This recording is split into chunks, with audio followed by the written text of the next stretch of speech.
They say that if we think that it's okay to have a manger scene, then we also have to think it's okay to have a satanic altar. That's the claim.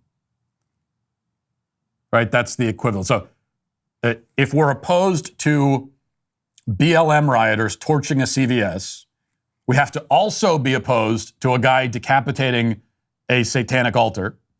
And if we support a manger scene, then we also have to support a satanic altar. False equivalence. I think there is an equivalence with the BLM thing. If you're going to be opposed to vandalism, you need to be opposed to vandalism. But false equivalence on the, if you're okay with a nativity scene, you have to be okay with a satanic altar.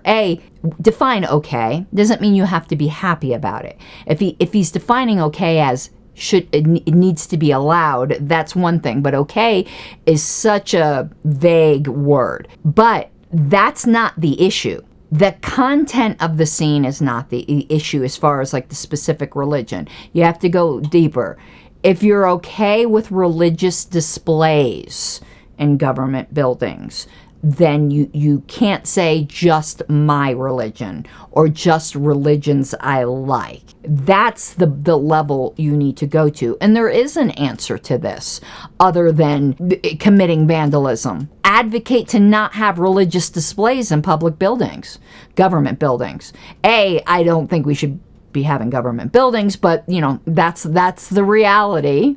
Why is it so important to you, Matt, that a government building have a nativity scene? Don't have anything. That's the easy solution to this.